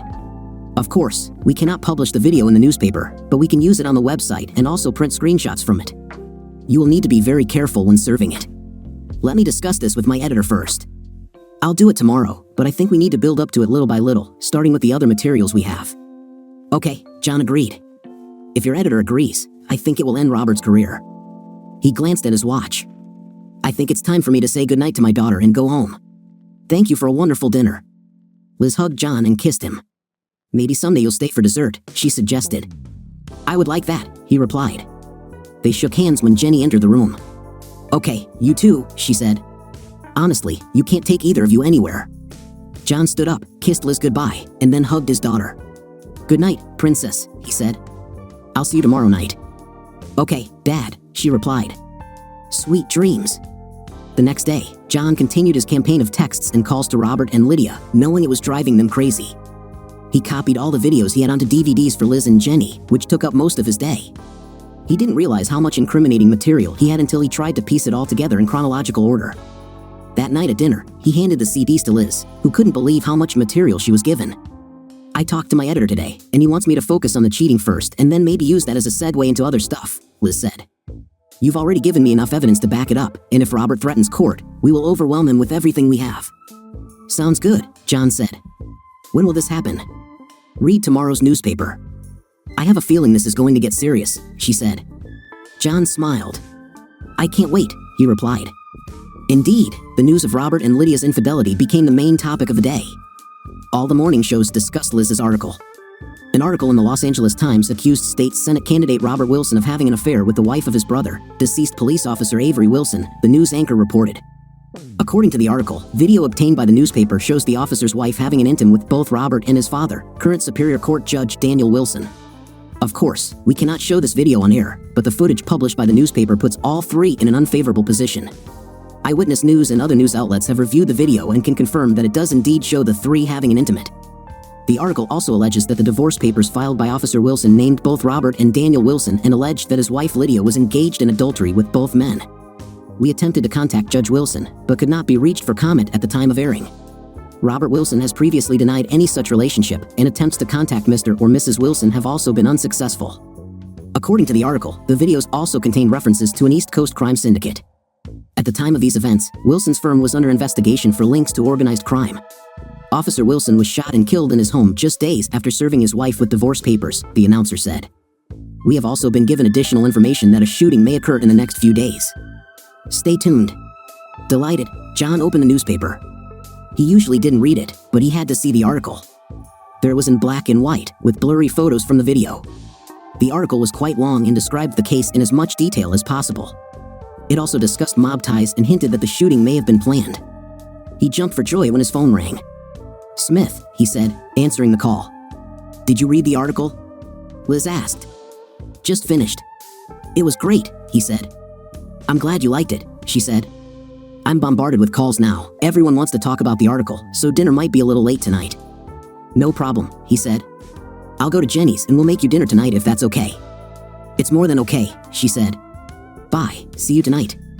After he hung up, his phone rang again, but it was from a number marked private.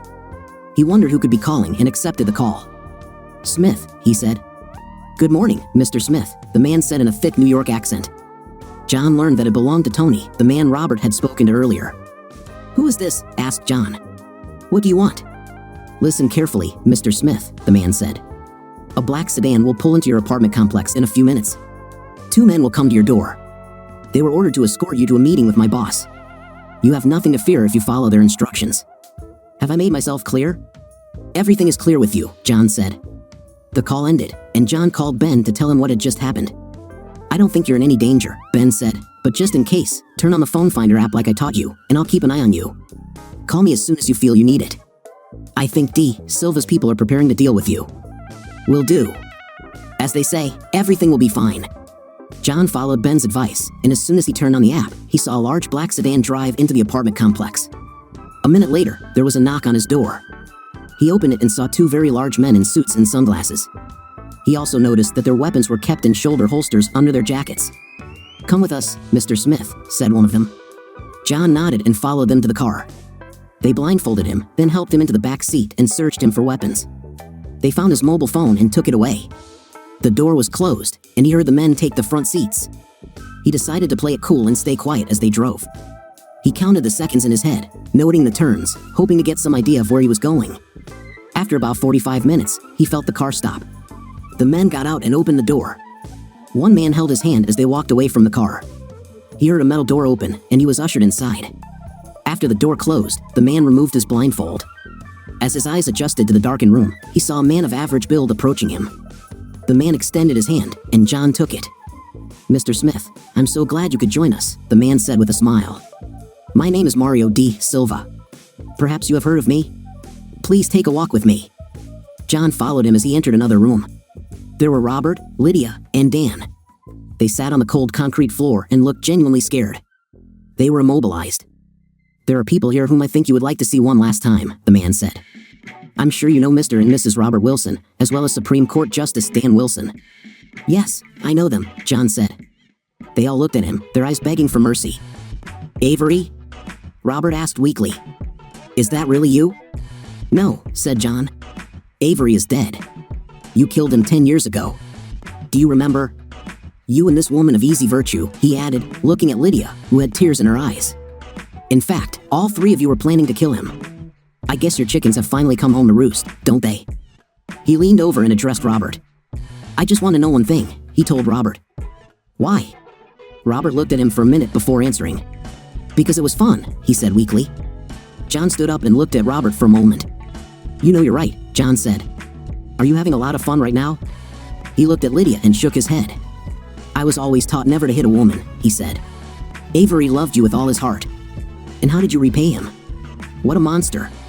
You're not worth the effort. He moved on to Dan, and you?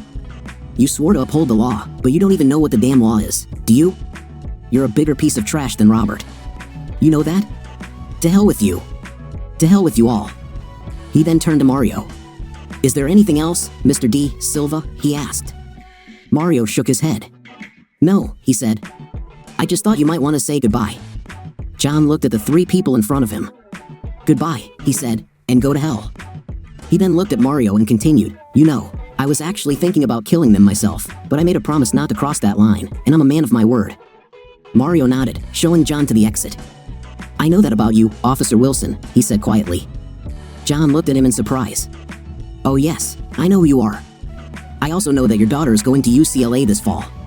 She wants to be a prosecutor. John said, and I'm sure she'll be a good prosecutor. Mario said, don't worry, John. I have no problem with honest prosecutors who do their jobs. I have lawyers who handle these types of issues for me. However, I have a problem with people betraying me, as these 3 will soon find out. And like you, I am also a man of my word. I am also a devoted family man. You have been given a gift that most of us will never receive, a true second chance at life. So please take care of your daughter, Be a good man to Miss Johnson and live long, happy, and healthy." He extended his hand to John, who took it. "Go with God, my friend," said Mario. "Thank you," John said. "I'm saying this to you, Mr. D. Silva." Mario smiled.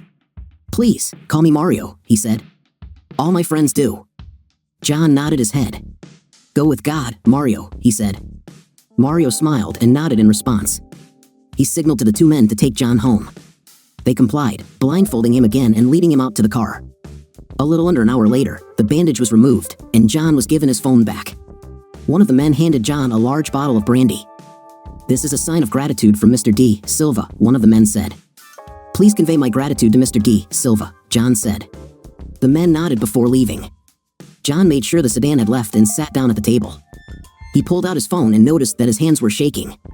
He poured himself a cup of coffee and went out onto the balcony to light a cigarette, hoping to calm his nerves. When he calmed down a little, he called Ben. "John, are you okay?" asked Ben. "I lost all signals from your phone." "Yeah, I'm fine," John said. He remembered his meeting with Mario and the three cheaters who ruined his life. "That explains a lot," Ben said. "I lost all signals from their house. It appears they jammed all electronic signals before capturing Robert and Lydia. Perhaps it was for the best that you took Jenny out of there when you did." "I agree," John said. They ended the conversation, and John finished his cigarette, looking out from the balcony. At about 5 in the evening, he went to Liz's apartment and knocked on the door. Jenny opened the door and let him in. He hugged his daughter tightly. "Dad, are you okay?" she asked. "Yeah, I'm just so happy to see you," he said. "Well, it's good to see you too," Jenny said. Liz called and said she would probably be late. "How about we order some pizza?" "Pizza sounds great," John said. "I brought a deck of cards. Do you want to play spades with the old man?" Jenny smiled, remembering the card game she played with her father when she was younger. "I've been practicing a lot since we last played," she said. He took out the cards. "Well, let's see what you can do," he said. They took a notepad and pencil, sat down at the table, and played spades until Liz called John. He answered the call, noticing that it was already 9 in the evening and they had been playing for over 3 hours. "Hi, John," Liz said when he answered. "Did you see the news?" "No." "Jenny beats me in spades," John said. "What's happened?" "You better turn on the news," she said. "It appears that D. Silva has dealt with Robert and Lydia." "Sorry, but I've been doing interviews all evening, and it looks like I'll be stuck here for a couple more hours covering this story. Can you handle dinner yourself?" "No problem," John said. "We were thinking about ordering pizza." "Pizza is a great choice." "Sorry, John. I'll try to get home as soon as possible," she said. "I understand." "We'll be here," John said. "Thank you for warning me." He ended the call, then turned on the TV, found the local news, and came across a channel that was covering the story. "Just arrived at Eyewitness News," the announcer said. "State Senate candidate Robert Wilson's home burned to the ground last night. Firefighters found the bodies of 3 people, 1 woman and 2 men. It is unknown what caused the fire, but authorities say they are investigating the matter and have not ruled out the possibility of intentional arson. Mr. and Mrs. Wilson are believed to be among the dead. Stay tuned to Eyewitness News for updates as they become available." Jenny gasped and burst into tears upon hearing the news. John was hurting too, but more for his daughter than anything else. He held her as she sobbed, spilling her tears onto his shirt. His phone rang, and he sat Jenny down before answering, seeing that the call was from Ben. "Did you see the news?" asked Ben. "Yes, I did," John said. "Did you know this was going to happen?" he asked. "No, I didn't," John said. "Were they alive when you last saw them?" asked Ben. "Yes, they were," John said. "I made a promise to Liz, and I kept it." "Okay, I believe you," Ben said. "I'll let you know if I hear anything. Take care of Liz and Jenny." "I'll take care," John said, ending the conversation. Jenny looked at him after he put down the phone. "Did you have anything to do with this?" Jenny asked through tears. "No, I didn't," John said. "I made a promise to Liz. I admit I wanted them to feel pain, and there was a time when I would have killed them for what they did to you and me, but no, I have nothing to do with this." "Do you swear to me on the Bible?" she asked. "If necessary," he said. "Have I ever lied to you?" "No, you didn't lie," she said. He held her as she mourned her mother. John's phone rang again, and he saw that it was Liz calling. "Hi, Liz," he said. "What's happened?" "John, tell me you didn't know about this," she said. "No, I didn't know about it," he said. "Okay," she said. "I had to tell the police where Jenny was, and they will come soon. No doubt they will have questions. I'll finish here soon, and we'll talk when I get home, okay?" An examination revealed that the fire was caused by a short circuit in the old house, which quickly spread throughout the wooden structure, fueled by piles of paper and old law books that Robert and Lydia had collected over the years. Jenny attended UCLA and divided her time between college and her father's apartment. Although John didn't have to get a job, he went into business with Ben, working as a private investigator. However, there was one unresolved issue. One day, Jenny called to say that his mother, Barbara, was in the hospital with terminal cancer complicated by bouts of dementia. According to doctors, the old woman would not live long. John took Jenny and Liz to visit her one last time. When he entered the hospital room, he noticed his mother's condition. She slowly opened her eyes and looked at John. Tears streamed down her cheeks. "Avery," she asked weakly, "is that really you?" He sat down next to her. She looked carefully into his face. "Oh God, Avery, I'm so sorry about everything. Can you ever forgive me?" He hugged her fragile body. "My name is John Smith now," he whispered, "but yes, it really is me, and yes, I forgive you," he added, tears in his eyes. She began to sob, and he held her in his arms. They held each other for several minutes before she began to tire. He laid her down and smiled at her. "Thank you, John," she said. "Now I can die in peace." Tired, she fell asleep. They left the room, and she died a few weeks later, but not before changing her will, dividing her considerable fortune equally between John and Jenny. John organized her funeral, burying her next to her husband. Looking at the 4 graves of his former family, John realized that D. Silva was right. He had indeed been given a special gift, and he intended to make the most of this new chance at life. What do you think of our story today? In my opinion, the protagonist is right and did the right thing to find those who also want to find evidence for his unfaithful wife. What was your impression of the story? Write in the comments. See you later.